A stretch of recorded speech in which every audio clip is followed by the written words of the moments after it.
All right, well, welcome everyone. My name is Katherine Sanders, and I'm a work system and human factors engineer. I'm glad that you're here today. My consulting practice centers around improving the health of people at work, and I'm here with my colleague, Patrick Farrell.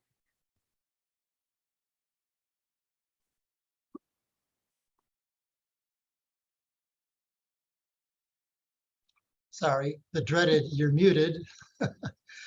Sorry, I'm Pat Farrell, as Kathy said. Currently faculty member and academic leadership coach. I'm a faculty member at Lehigh University. Recent past, I was provost here at Lehigh for about 11 years. And prior to that was provost at University of Wisconsin-Madison for about 3 years. So I'm happy to be here as well and excited about the topic we're gonna look at today. So let me start. Hopefully you at least know the title, because that's hopefully what got you here. Some of you may have had a chance to look at the blog post that we put up, and some of you perhaps haven't. But in either case, we kind of, to get ourselves at least into the conversation, we want to pose a question for you to think about very briefly, and then answer as best you can in the chat. So the starting point is this notion of kindness, and in particular, in our view, how kindness can support and help change capacity. But even the notion of kindness in the workplace might seem like a little bit of a new way to think about kindness. All of us are pretty familiar with what that means at a personal level to friends or acquaintances or family. So we're going to start with that. I'd like to ask you, as I think Kathy has posted the question, think about your work life, colleagues, people report to you, perhaps if you have such people you report to.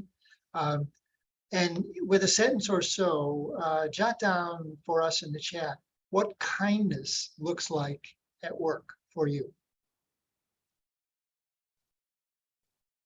So we'll wait a minute or two for people to give that a little bit of thought, and then hopefully we'll get some contributions in the chat that we can all see.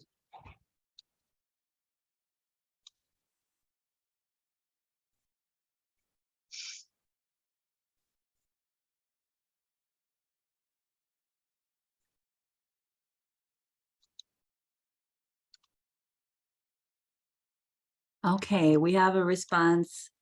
Helping a coworker is what kindness looks like at work. Good. Treating people with respect. Good.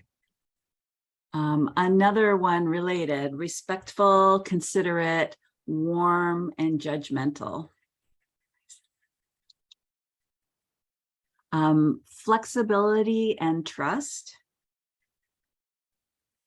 And then another comment is, I think it's highly related to the same behaviors and characteristics that I associate with trust building.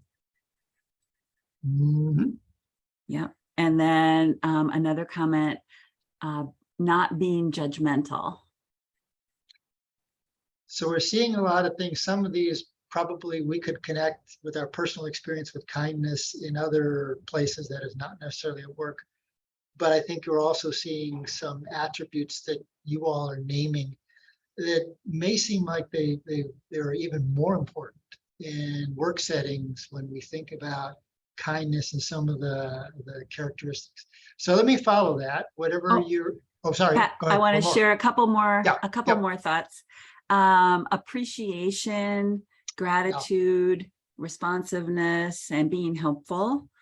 And then kindness is associated with patience and open-mindedness. Good.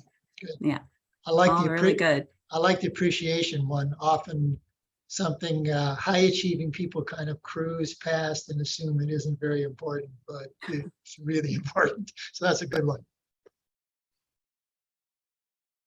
All right. Okay. Sorry. I didn't want to rush through that. Everyone who wants to respond hopefully has had a chance. Because I have a follow-on question, however you respond to the first one or didn't. And that's, again, same objective, a sentence or so, but whether it's your response or someone else's response that triggered an idea in you. Can you say in a sentence or so how an experience with kindness in work has affected your own capacity for change, your openness or ability, or anything about being able to manage, adapt, lead, change? How have any experiences with kindness impacted that? So maybe think about that. You might think about a specific example, or maybe just in general, either way. But maybe give us a sentence or two to share with everyone else about the impact of kindness with respect to your openness to change and to participate in change.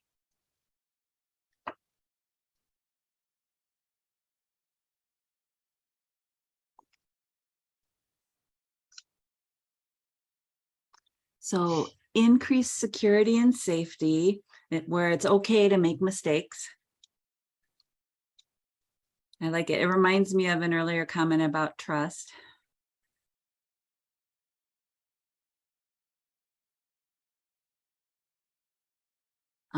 It helps to build strong relationships with others, and this helps to move through and adapt to change more easily than if those relationships aren't strong. Nice. Brings a feeling of inclusion and team building. Very nice. You feel more connected to the team and a sense of a shared mission. Really good.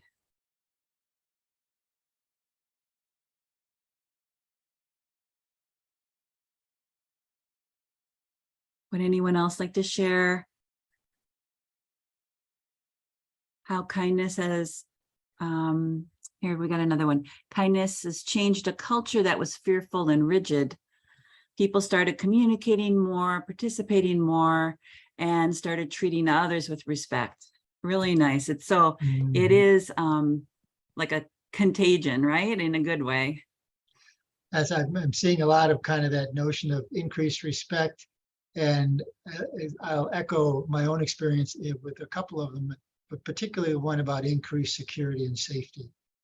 It's okay to make mistakes. It's okay to try something new that might not work in that environment, because I know, I will be respected even if the initiative doesn't work as we all hope. These are great. Maybe give anybody else want to comment? But again, any more? Just how kindness has impacted your own capacity for change. Yeah. Well, you've captured already an awful lot of kind of what we see as foundational to this idea of kindness as supporting capacity to change. Again, that's the name kindness, or the word kindness may not be something we often associate with our workplace.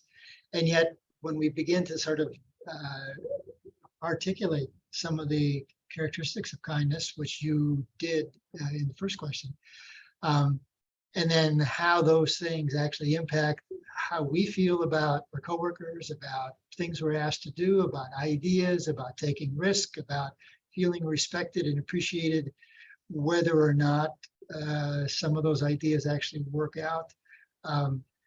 Seems to me that it's not, you've already kind of made our case that a lot of the attributes that we could associate with kindness at work are really critical to being able to be ready to take on changes as they come, and perhaps even in some cases initiate change, because we're open, we're respected, and we're able to look to the future.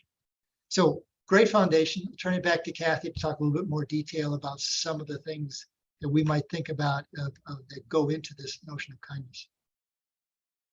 Yeah, like Pat said, we've been thinking a lot about kindness at work, and it can kind of seem almost trivial, right? And people tend to think of it as just being friendly or being nice to people, whatever nice means in, the area of the country that you live in. I'm in the Midwest, so there's a Midwest nice that's kind of as people might agree with you on the surface, but underneath they maybe don't, right? And so kindness can mean a whole bunch of different things to people.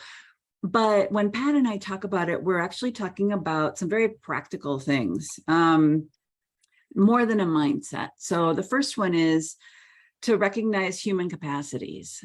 And a lot of the groups that I work with have well-intended people, well-intended employees, well-intended leaders, but the whole work system is kind of overworking people. And so we find that on a day-to-day basis, people feel exhausted. And if we're actually going to be kind to our people, we're going to recognize that exhausting people on a daily basis is not kind and it's not sustainable. And that exhaustion, whether it's a cognitive exhaustion, people are just overwhelmed with the amount of stuff they need to do, whether it's an emotional exhaustion, people are caring for each other, perhaps in a healthcare system, and they just are emotionally burned out or just out of capacity to support other people right now.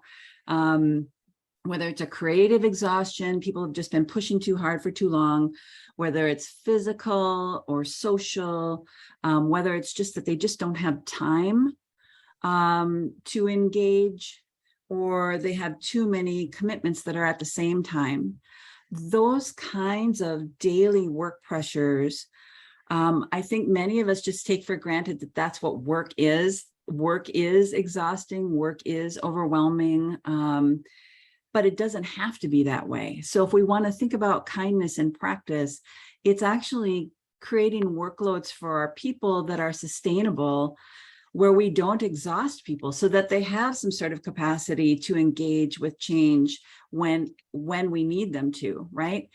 So many of the systems I've worked with over the years, the leadership wants their people to engage and is, creating listening sessions and creating surveys and trying to get input. And they're having trouble with that just because their people are so overwhelmed with the amount of normal work they have to do that they can't engage in these change initiatives effectively. So I would say that kindness is thinking about the workloads you're asking of people every day, so that when the change initiatives come along, and they will, that they have a capacity left, to engage with you. So that's the first thing. And then the second point is something that many of you were already pointing to. It's this ability to stay open and to encourage people to develop new skills and to create new structures so that more people can engage. So it is possible that your organization, as I mentioned before, wants to engage your people, but your people are too tired to engage.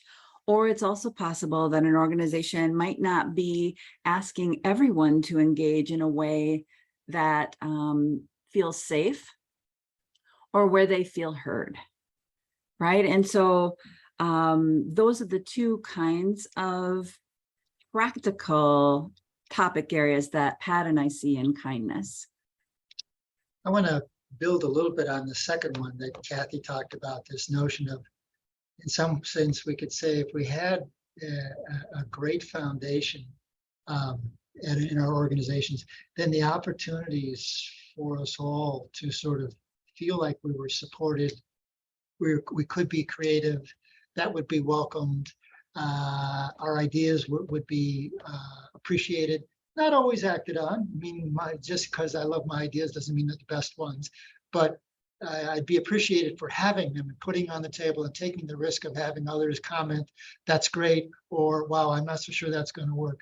So the notion of kind of kindness is helping to build a foundation, not only to acknowledge what contributions people are making, but where we might go. So to make this a very practical example, one way to think about it, which may or may not have been an experience for any or all of you, would be to think about something like a team kind of approach. For example, some of you, or maybe your kids or brothers or sisters, may have played soccer. So an example there might be a really good coach will be working with individuals, with the individual players, to develop their own skills, We'll be working with the entire team to help the team develop skills that no individual can even work on by themselves. Passing, positioning, all those kinds of things that really require active participation by the entire team. And a really good coach is also helping the team focus on what matters and trying as best she or he can to filter out what is less important, at least in the moment. To back up a little bit, we might imagine that in the best situation, a really good coach to be effective has to have a little bit of foundation with a player. What will a player trust the coach's advice? Will a player really appreciate the coach is working in the player's best interest, not necessarily the coach's best interest, but that's what the coach's objective is, to help the player be better. And the same with the team, and the same in terms of how the coach can help focus and perhaps help folks avoid distractions or things that might not be helpful in the moment. Well, not everything at work looks like a soccer team, I totally understand. But one way to think about our own activity around kindness might be to think about sort of three sort of questions we could ask ourselves, and obviously we might hope others around us would be asking too, would be in that context of being kind of an author of kindness, if you like, how am I helping people around me grow as individuals? Second question might be, how am I helping whatever group I work in? Maybe it's my work group or a particular work team that I'm involved in. How am I helping this group or team improve as a team? And a third question might be, how can I help protect people in my team or in my group, protect them from distractions and sometimes fear-inducing outside players. Many organizations, there's plenty of folks around the outside who are lobbing in advice, opinions, some of which are useful and important, and others of which are neither useful nor important, and in fact may cause us to spend more time being afraid of the future than trying to create the future. So in parallel with what Kathy was saying, is we really view this as our goal here is to think about this as an activist, participatory kind of activity. Is how can I develop my own skills around kindness? How can I help put those to work to help people around me in the workplace? How can I help put those to work to improve a team I work on or a team I work with, whether I'm the leader of that team or a member of that team, either way. And in whatever way I can, how can I help put those to work to help the people I work with understand and appreciate what is most important for us to do, and when necessary, try to move away from distractions that may take us away from the things that are most important for us to do.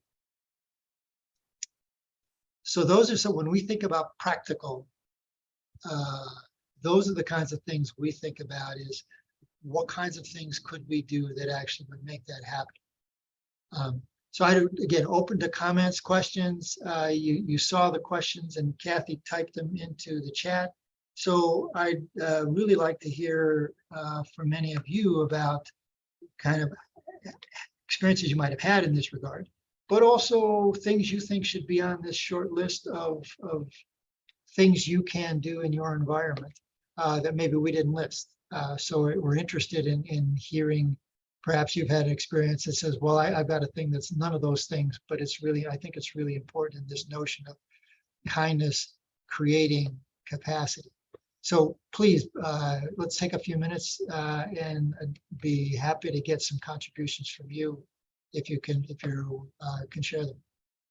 You can either type them in the chat or raise your hand if you're okay Absolutely. being recorded.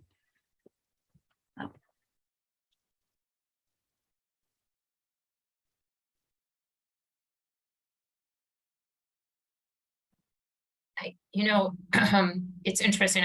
I think of kindness, maybe I'm wrong to equate it, but of having empathy, right? So it's sort of like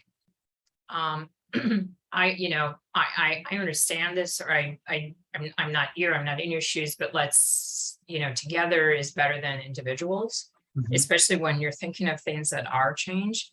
Even if if you're the boss of the people, you're you're being measured on how effectively you're implementing that change, and how effectively is your team being able to succeed in some changed environment. So there's there's the carrot, it's like the carrot or the stick. If I can be empathetic and understand how's this affecting you all, I think of that as kind of a kindness. It's a softer sell than it's the carrot versus the stick kind of analogy. And then even when you're not, in my career, in my lifetime, I've managed, large teams that are spread across geographically. And then other times I've been an individual contributor, but with peers around me. And you still kind of have that attitude where it's like, well, let me sit down and help you ish, not being intrusive, but hey, how can I help? And I think when people come up to other individuals, peers across whatever, and you say, how can I help? That it gives sort of an openness and a kindness, instead of like, do it my way or whatever, or this is what I think you should do. It ends up being sort of an open-ended thing of, how can I help? And you listen, and then you can help people, because change is going to happen to you. It's like, well, maybe it'd be better to try to help people accept it. And even besides just the capacity for change, it also is you don't want to have a lot of turnover. Turnover of employees is expensive and leaves holes and and it just makes it more miserable. So environment where even if around you they're a bunch of jerks and it's not a very friendly attitude, if within your small nuclear you can keep a better level, then you're going to survive, I think, better. And then even like I think of it, it's not that I think of it in a selfish way, but these are people who are going to be your friends for the rest of your life, right? So you can, and maybe you may never need anything from them, and they may need nothing from you, but maybe some bizarre something or other you're going to do, you're going to like, oh God, that's right, Pat Farrell used to do da. Oh gosh, I knew. I'll see if I can help him, and he'd be more inclined. I hope, please, after all these years that we went to school together, that he might be more inclined to answer an email or pick up a phone. Yeah. So I think that even when people don't, it's not that I don't think of myself as manipulative or whatever, but it just makes life more fun. Anyway, that's my 2 cents. That's good. You remind me of kind of a little short thing that we wrote a little while ago, which is a little bit about as you any of us, as I kind of engage. Also, do check my own assumptions. What am I doing here? What do I think what can I contribute? Is because occasionally I may need to check myself and to sort of say, well, I thought I came in here as the expert. Hold that thought. I'm not going to get very far with the empathy and you're talking about if I walked into the room thinking, well, I'm the expert. So check my assumptions kind of is to me a follow-on. I think we have a comment from Steve. Thanks, Ann. That was really, really, really helpful.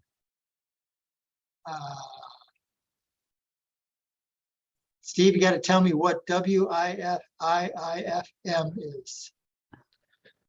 The what's in it for me. Okay, thank you. So maybe everybody else knows that. And I didn't get the acronym. Well, it's kind of like I don't know, what we all learn in change leadership about how to talk to employees and well, it's just a basic thing, which I think is somewhat off base. I really think the conversation should be reframed around more of this team effort and organizational and culture and all the other things that go on.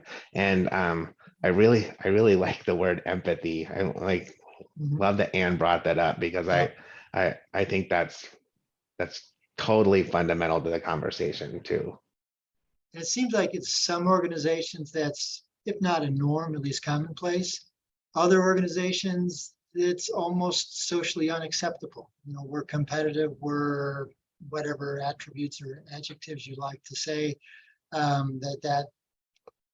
So I think that can be a challenge in some contexts where that's not an attribute that people that generally is thought to be positive. But I think you can, yeah, over time, you're smart enough to know when do you expose that approach that you're using and when do you not, right? Yep, So, yep. if you're really in like a lot of dog eat dog kind of an environment, you don't bring it out to them, but you understand who of your coworkers, would appreciate it and where would it move a needle? And not even maybe not move a needle, but where would you be comfortable showing that side of yourself? Mhm. And you don't do it across the board because it might just be another opportunity that somebody's going to use to throw you under a bus. Yep. True But enough. but there'll always be somebody who appreciates that. Oh my God, you really you recognize that. Thanks. So it's harder than it looks. yeah, it's not easy. And I've worked in environments that are super congenial and super easygoing. And then I've worked in environments that are like the total opposite of, I mean, pretty rude and ruthless. Yeah, exactly. But there's still people who in that rude and ruthless are not. Mhm. And you can find them. Other comments? I'm sorry, I'm going to be the timekeeper. We've only got 2 minutes left and we promised to leave a couple minutes We for did. people who don't want to be on camera. Okay, so let me quickly summarize. If you feel like we've left an awful lot of the conversation unsaid, you're totally correct. Our goal today was kind of to introduce the concept, which maybe not particularly new, but might be the notion of kindness, at least as we've been discussing it. What does that mean in the workplace, and how does that, we think, be a good descriptor of some of the real essentials for an organization that is going to see itself as actively engaged in support of change. One of the final points I want to make around practicality, though, is my experience is that these sound like gigantic, sometimes, efforts of whether changing an organization from non-empathetic to empathetic or others. And of course it is. And it's also reflective of small decisions we all make every day. So it's both. It's giant and it's small. And to me, that's part of the practicality, is to say, giant, I'm working on, small, maybe I can do today. Small contributes to the giant project. The giant project cannot happen without the daily decisions we make. So when we think about what does this look like in any one of our individual work day, it looks like both and things in between. So we hope that this, a short webinar has been interesting and gone a little way to sort of laying some groundwork for future discussions. As we've kind of alluded, and you all have too, there's a lot to this topic. Our hope is that we'll produce some more webinars in the future. We're looking at perhaps a couple more this fall. The next one, October 12th, where we think what we're going to do there is present a case study where we can all take a look at how we might apply what we talked about today, kindness at work, and what you all have experienced in your own lives, to a specific case study, and use that as a source of conversation around perhaps taking away some ideas that we all might be able to apply again back in our own environments. So hopefully this short thing has been really interesting and useful, caused you to think about some things you hadn't before. Hopefully also prompted you to say, October 12th, I'll mark my calendar. It'll be the same time. It'll be a free Zoom webinar just like this. And we'll pick up the topic with a specific case study. Thanks, everybody. I'm going to stop the recording. Please stay on the line if you'd like to ask some questions off camera.